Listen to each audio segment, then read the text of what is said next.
ប្រភេទសរសៃសក់នេះមានដើមធំរួញទឹករលកហើយរឹងនិងស្ងួតថ្ងៃនេះយើងមករៀនអ៊ុតសក់ជាមួយនឹងកម្លាំង120 3 in 1សូមតាមដានទស្សនាទាំងអស់គ្នាពីរបៀបប្រើប្រាស់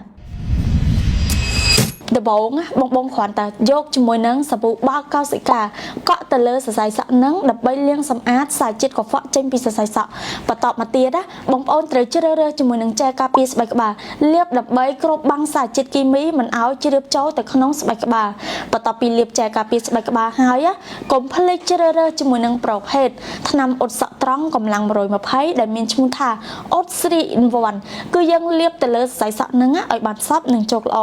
ហើយទុកសក់នោះប្រហែលជាកន្លះម៉ោងហើយសរសៃសក់នឹងយាបន្ទាប់ពីសក់នឹងយាហើយគឺយើងជ្រើសរើសជាមួយនឹងប្រភេទម៉ាស៊ីនស្ប៉ាកំភ្លើងគឺយើងបាញ់ឲ្យបានសព្វសម្រាប់ម៉ាស៊ីនស្ប៉ាកំភ្លើងហ្នឹងគឺយើងបាញ់ទឹកឲ្យបានសព្វនិងជោគល្អដើម្បីឲ្យសារជាតិទឹកហ្នឹងជ្រាបចូលទៅក្នុងសរសៃសក់ធ្វើឲ្យសរសៃសក់យើងទន់ភ្លឺរលោងដូចសរសៃសូត្របន្ទាប់ពីយើងបាញ់ហើយគឺយើងយកសក់ហ្នឹងទៅកក់ជាមួយនឹងសាប៊ូ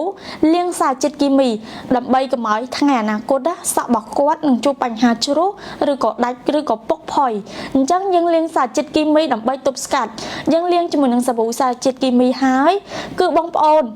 លាងសម្អាតជាមួយនឹងទឹកស្អាតរួចយកជាមួយនឹងអបឆាតដែលមានឈ្មោះថា smooth គឺយើងអបទៅលើសរសៃសក់ហ្នឹងឲ្យបានសព្វគឺយើងអបហើយគឺយើងទុករយៈពេលចំនួន10នាទីបន្ទាប់ពី10នាទីក្រោយមកបងប្អូនគ្រាន់តែ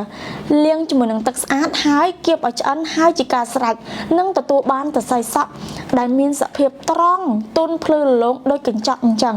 ចង់បានសក់ស្អាតកុំភ្លេចជ្រើសរើសជាមួយនឹងថ្នាំអ៊ុតត្រង់កម្លាំង120 3 in 1